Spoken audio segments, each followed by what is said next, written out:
Hi, I'm Peter J. Ray. Welcome to Adventures in History. Today's topic is Dearest, Mother and Dad. Love, Ruth, John, Mark, Pamela, Patricia, and Peter. Ruth Smallshaw Ray's Letters to Her Parents, 1960, Part 124. 206 Beechcliff Boulevard, Rocky River, Ohio.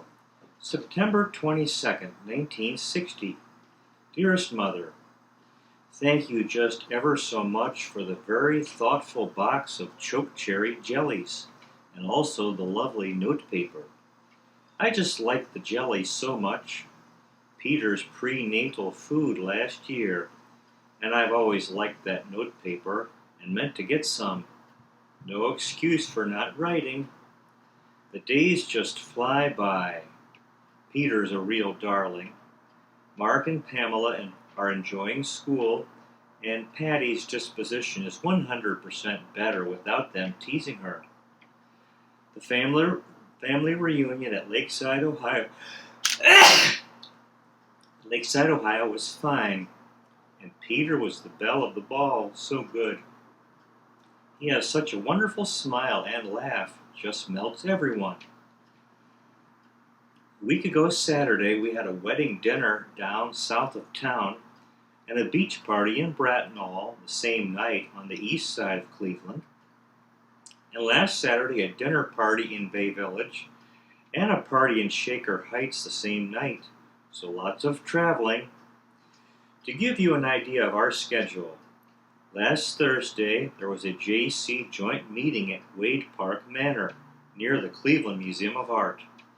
John was given a standing ovation, the finest president of the JCs, as he became an exhausted rooster over age 35. Friday night, John took Mark on an Indian guide campout, and Pamela had a little girlfriend sleep over. Saturday at 8:30, dentist appointment for me, my third, and about 3 fillings each time, mostly small. Then Mark and John came back from the Indian camp, so Mark and Pam could go to the dentist at noon. Mark had his first filling.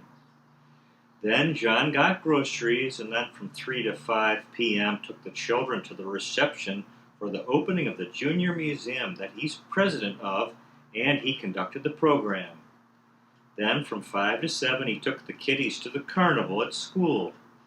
Then we had the dinner in Bay Village, then the party in Shaker Heights, then church and Sunday school Sunday, then 1:30 p.m. the dedication of the junior museum.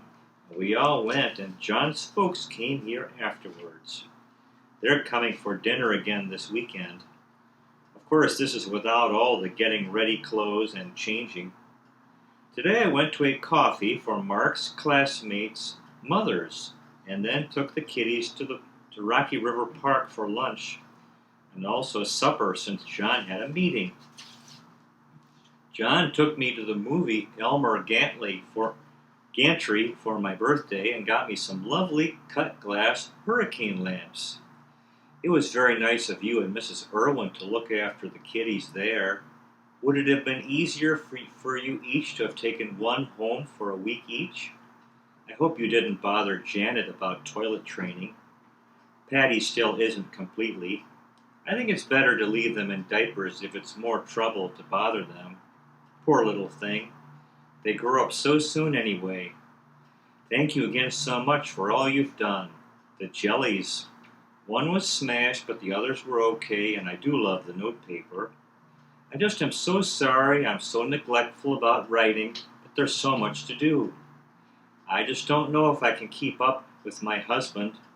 John is such a wonderful person, but I sometimes wonder if I'm up to him. It's quite a responsibility. Love, John, Ruth, Mark, Pamela, Patti Ann, and Peter John.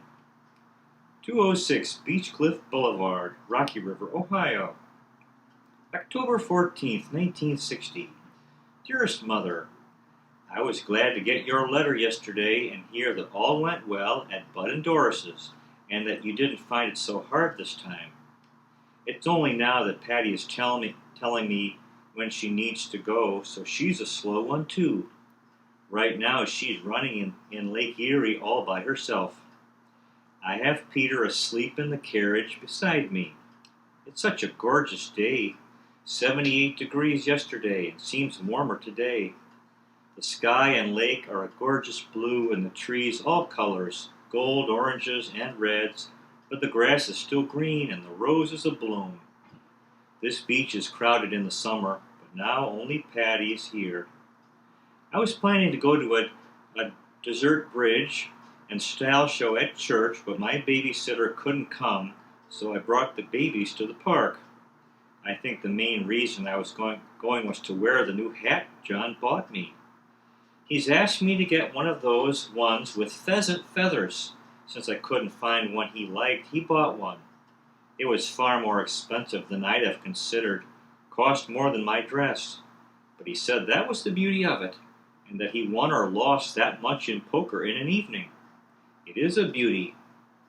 We finally had Peter John christened Sunday. John's mother and dad were over, and the Stevens, Dick and Isabel, Peter's godparents. Peter wore the christening gown the others, Pam and Patti, wore. He was a good boy, and the minister took him up the aisle for everyone to see. And after many commented on how good he was, and how like me or John and his cute curls. He certainly is the best baby yet. Then the folks and the Stevens and their 3 girls came for dinner.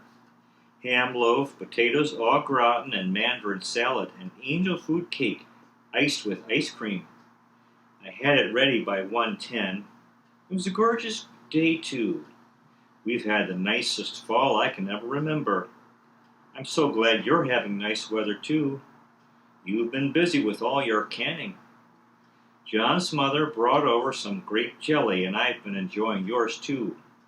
I wish you could be here to enjoy this lake view. Did I tell you about the wonderful shower Shar and Don McQuilkin had for us? It was a real surprise.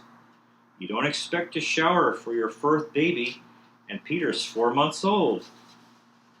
It was the last year's auxiliary board for me and JC board for John. They gave us a $25 savings bond for Peter, and corduroy suit and overalls and suit size 3, and many funny gifts for John. Toys, a miniature cap gun to attach to his diapers with a diaper pin, a piggy bank, plastic toys, cigars, pretzel-like cigars, all with cute rhymes, and a, quote, for the man who has tried everything, a noose. It was very nice of them. Peter had his shot the day before yesterday. Dr. Nitch came over.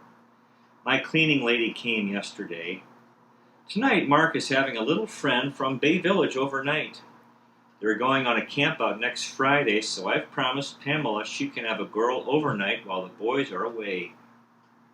John goes with him, and they really enjoy it. There's a sailboat and speedboat out in the lake, and many far-out seagulls, so pretty. Sunday night. And so the weekend sailed by. I took the children to church this morning. The girls have new gold dresses, and I wore my new hat that John was so good to get me. We like our new minister very much. Your Sundays are really full. We are not teaching this year, so I went to a parents' class but didn't get too much out of it, discussing the lesson from the Bible. People do go around so. For our guild meeting, we were to study Sarah and Lot's wife. I read the portions of it, but didn't get to the meeting. What was the significance of it? Of course, now they have new theories on portions of the Bible, that some of St. Paul's writings were not written by him. We thought your picture very good. John commented also, you certainly don't look like your birthday next week. I try to put your age out of my mind. It just doesn't seem true. I feel like I have aged the last year. We were delighted to hear that Pat and Len West were back east to stay. Maybe they can get over to see us next summer. Harold and Marge Freilich are coming to visit us next July, and Bud said they both or all might come. I just couldn't see Pat and Len staying in Estevan, Saskatchewan. There really is so little to offer them there, and such hot summers and cold winters. We have such big roses now, over 6 inches across. I must say good night. Take care. We love you.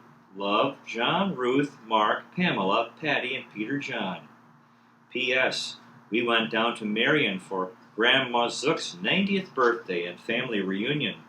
A big trip and all were fine. Love, Ruth. 20689 Beechcliff Boulevard, Rocky River, Ohio. November 16th, 1960. Dearest Mother, here we are at Rocky River Park again, sitting by the lake. Patti with her dolly in her carriage and purse, and Peter in his carriage. The sun is shining and it's in the 60s, but now the leaves are mostly down except for one or two with yellow leaves leaning over the lake. The sky is more gray-blue too, and the lake, so it's November except for the warm air. How lucky we are. Thanksgiving is next week at Grandma Ray's. Wasn't it 5 years ago that you went down with us? Then again, 3 years ago when Patti was born, you were here in November. We don't have all that leaf raking and burning, for we have a big leaf raker that Mark and John use, and the city of Rocky River has a machine that comes along the curb and chews them up. There's still lots of burning and smoke in Bay Village, though.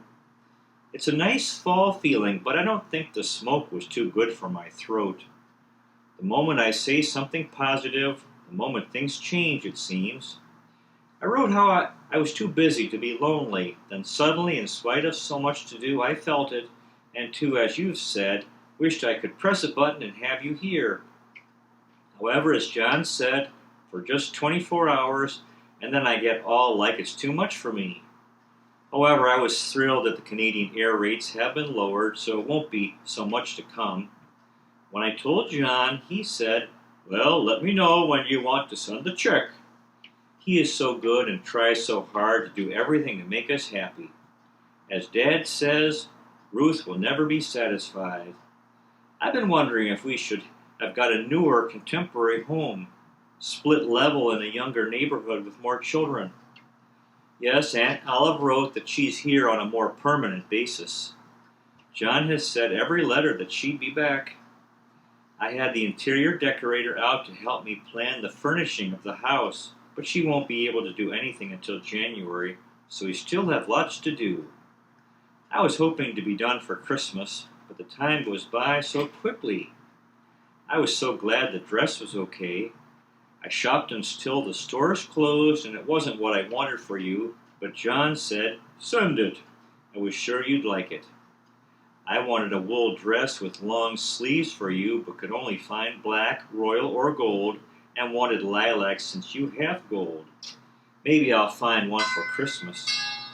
I'll enclose a few ads from time to time to see if any appeal to you, or maybe you'd rather get one there. Life seems so short to do all the things we like to do for others. Just a note of explanation about the photos, the family photos. The photographer wanted to come out at 1 o'clock, then they changed it to 11 o'clock a.m., so we were already dressed and had the baby ready, and then he was 45 minutes late, which is a long time for children, and the baby, so Peter was tired and hungry, and I didn't want to undress to nurse him, so he looked unhappy, and Pamela. We were all bored by the time the photographer was set up. Then I would have liked different dresses on the girls, but they told me to keep it simple. Then I didn't like the background, would have preferred the fireplace, but I wanted you to see the proofs. Patti was good. Peter had been nursed and a nap by the time they got to him again. Oh, and the photographer blew out the lights too. And the photos are 3 for $39, which I think is very high. So it was a lot of effort and wanted you to see them. John got an extension of time, so we got them back okay. They got here the 7th okay. The lawyer in John's office asked if anything was going on at our house last weekend, so John told him. Friday night, John took Mark and Pamela shopping to exchange the snow jacket I got Mark and get a larger one and get birthday party supplies. Saturday morning, he took all 3 grocery shopping, and then I took Peter and Mark to the doctor. Peter got his 3rd shot and Mark wax out of his ear. Mark went to the orthodontist with John 2 weeks ago and has to have 2 teeth taken out to let the ones next to the upper middle ones come down. Then John raked the leaves and got the others lunch, and then got or rented the movies for the party. Then we had 10 for the birthday party for Mark. Mark's friends when he was 2. Johnny Horace, who used to live 2 doors away, Philip Tetchner, Hannah's boy, who used to live in back on Parkside, and Jeff, Mark's best friend, who still lives on Parkside, and Michael Foster, who lived across the street, and some of his friends from school here. John had them play games and showed the movies, then we had the party. Then he took them to the park, then had the cartoons again. Then after the parents came for the children, John took Mark and Pamela swimming at the YMCA. Patti was crushed. Mark and Pam loved it. Sunday I took Mark, Pam, and Patti to church. It was so crowded both the aisles, hall, and anteroom were filled, so we were out in the meeting room. Patti went in with the 4-year-olds. Last week when John took them both, Mark and Patti went up to the altar with their birthday offerings and blessing, and Patti went up with John for communion. Marilyn told me how cute Patti looked. Patti and Pam have new gold dresses. Sunday we all went to Rocky River Park. John played bingo with the children and fixed pancakes for them. Yes, our big U.S. presidential election is over and lots of blues among this Republican area. Mark and Pamela voted for Richard Nixon at school. Pamela, because he has black hair like Daddy. I think President John F. Kennedy will do a good job. I feel very guilty because I've never voted in my life, still not as a citizen must. When John finished telling the lawyer about the weekend, he told John, "Those kids are lucky to have a father like you." They are too. Last night, John was Master of Ceremonies at the United World Federalists. John is Vice President and will be President of it. Dr. Chisholm from Canada gave a very inspirational talk. He said that we are all responsible for the poverty and hunger of people all over the world, that our defense spendings are completely worthless, because the United States is indefensible with the new weapons, germ warfare, that we have to completely reevaluate our way of thinking to cope with the new scientific achievements, that our national boundaries are obsolete. There have been rumors that John is running for U.S. Congress, but John thinks he can do good in these organizations he is in now. Mark's teacher had very high praise for him, a leader in his class. He's reading a 3rd grade reader. Patti had a party last week too with 3 little friends over. I must say goodnight. Love, Ruth. P.S. Dear Mother, it was so good to get your letter and all the progress Bud and Doris are making in their new furniture and coat. I have meant so many times to urge Bud to get Doris a dryer and automatic washer, for it means so much. Yes, ours came with the house and wish you had them too.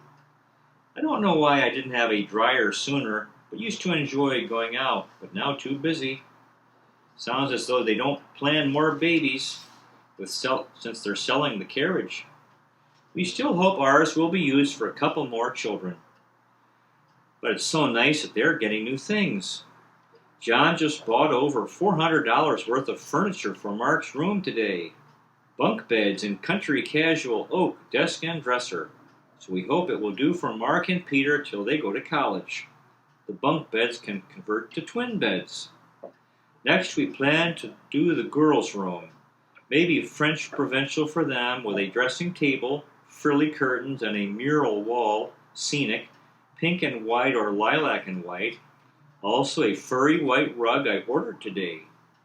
We put the bookcases in the recreation room and we're getting a tan rug. We have the TV there. For the front door, we'll have it painted a jewel tone on the inside and hang a lantern.